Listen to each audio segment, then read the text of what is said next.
How's everybody doing tonight now? Great! So if you haven't heard about the word, hey my brother, this is Lewisburg. That's the first time I ever heard Lewisburg mentioned. It was on a YouTube video. I want you guys to go home tonight and type in Lewisburg rap. You're going to see this OG out front of the penitentiary. They did this whole documentary on the penitentiary up here.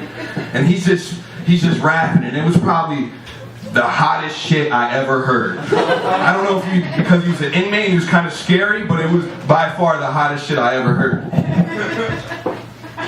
So, that's the first time I ever heard of Lewisburg. I don't know what you guys are really else known for, except for the KFC buffet. I've been there about 8 to 37 times. I've been to the KFC buffet.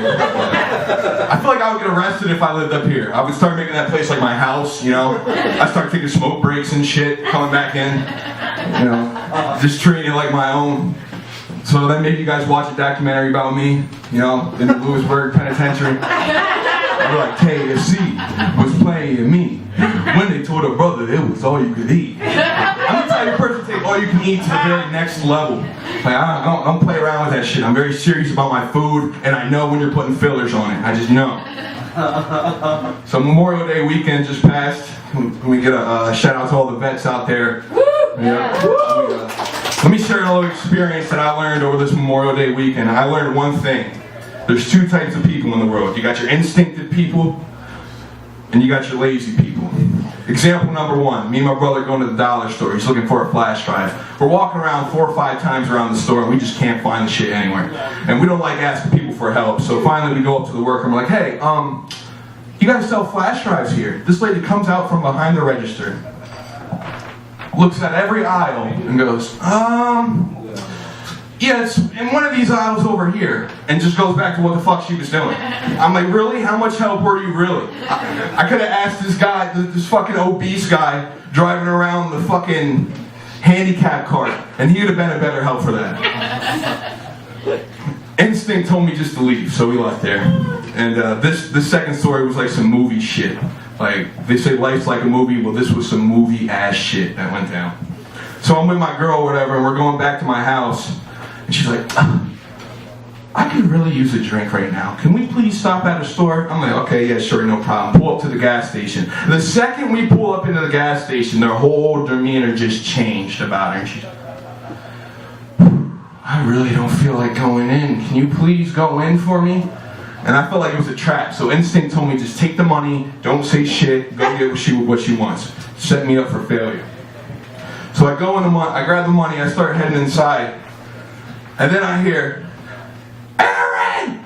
I look back, hear my fucking truck is just ghost riding itself backwards down the parking lot. And it's heading like right towards the highway. She's screaming her lungs out, but I'm thinking the whole time, like, after all this shit you put me through, should I really go help you right now? But instinct took over. I went into instinctful mode, and I hit a full-out sprint. I had dress pants on, and I felt like I was just moving in slow motion.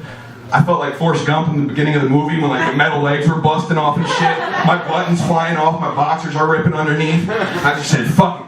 And I caught up to the truck. My first thought is, all right, I'm about to just Clark Kent the shit out of it, and I'm just going to stop the momentum.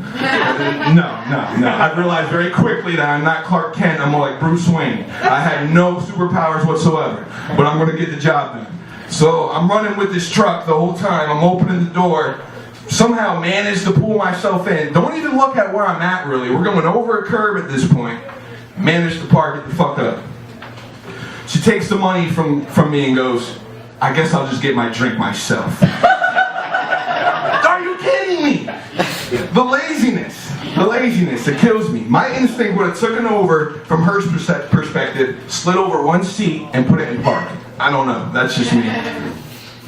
So, yeah, it's my first time doing stand-up. My buddy Clyde pulled me into it, you know. I told him, like, man, I don't think I'm really ready. He's like, fuck that, dude. He's like, you're always ready. When the mama bird lets the baby bird go, does the baby bird just say, fuck it, I'm not ready? No, he goes out and sees what happens, and that's what I'm doing tonight. So I'm out back trying to settle my nerves, smoking a cigarette, talking to one of the guys, and telling him I'm pretty nervous and shit. He's like, dude, don't be nervous. If it makes you feel better, just look at the audience and pretend everyone's naked. I'm looking around, 9 out of 10 dudes got a bigger dick than me. That doesn't help me at all. What the hell? Why would you tell me that? You trying to make me fail? Alright, very last thing I'm going to leave you guys with. It's more of a life lesson. I just turned 21 last month, and about 2 weeks after I turned 21, my buddy's like, man, you gotta come out with me tonight. You gotta come out with me tonight. You never come out. I'm like, man, I've been out all this time. I haven't come out with you. And then he starts throwing names like fraud around, so you know I had to come out. He was like, just come out for one. You never go out for one. That's one thing I realized. You don't go out for one beer. You never do that. So I told him, like, man, I got plans tonight, but I'm gonna come out with you. I'm just waiting on this light-skinned girl to text me back. So we're at the bar. Fast forward to 2 a.m. I got no money in my pocket. I got no text in my phone. I don't know where the hell my friends went. And I realized I got the keys to my car in my pocket. Granted, I had a place to stay, but I'm like, fuck it. I'm shit-faced wasted. Let's drive home. So I start walking down the street. I'm doing the puke and walk. If you're not familiar with the puke and walk, it's just, I work security down at a nightclub in Williamsport, and this is the first time I ever seen the puke and walk. You hit your natural stroll, but you just puke. But you don't let it change stride. Like, you're not even puking. In your head, you're not even puking. You're just doing your normal shit. So I'm walking down the street, hi, how are you doing today? People passing me and everything. I'm like, this guy knows that he's throwing up. I know it was bad because I'm throwing up shit that I didn't even know that I ate. I'm like, when the fuck did I eat this cheesesteak? And why didn't I chew it any? I'm throwing it up in 4-inch increments. I'm wondering what the hell is going on. If that's not my body's way of telling me, like, you're too fucked up to drive, but I didn't listen. So I get in the car, start driving home. I'm on the highway going like 55. 50-fucking-5. You don't realize how fast that really is until you do some shit like I did. This was a near-death experience, okay? Like, I met Jesus this night. Surprisingly, he's Middle Eastern. Not the friendly, hello buddy, 7-Eleven type of Middle Eastern, but like, I'm gonna sweat if you sit next to me on a plane type of Middle Eastern. Okay. So, there's so much more I can get into about this. Irregardless, I'm gonna fast forward a little bit. Here's my car flipped over 6 or 7 times. I'm running across the highway, and there's one house, and I'm pounding on this guy's door, like the feds or something. So then I do it again, and I realize after my second sequence of knocking, this is the last thing that this motherfucker expects right now.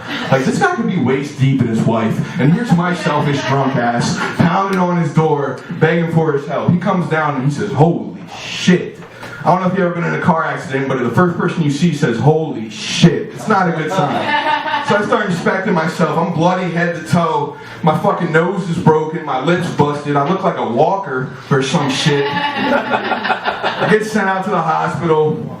They lay me up. The worst thing was like having my parents there and shit, seeing me like that. They're like, I'm trying to make jokes and shit with the nurse. I'm like, we can't rebuild him. We have the technology. Like, trying to stay positive. They're like, yeah, that's real funny. I'm about to shove a catheter up your dick hole. Bang! Shoves a catheter up my dick.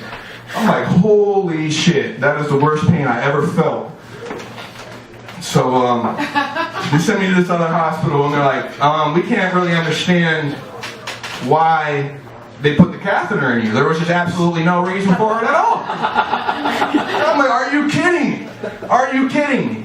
I don't know who enjoys getting a catheter up their dick hole. Maybe my man in the back with the 8 piercings, but aside from that, I wish that upon nobody. Nobody.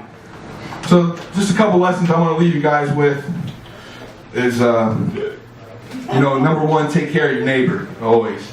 Number 2, there's no such thing as stopping for one beer. 3, light-skinned girls are the root to all evil.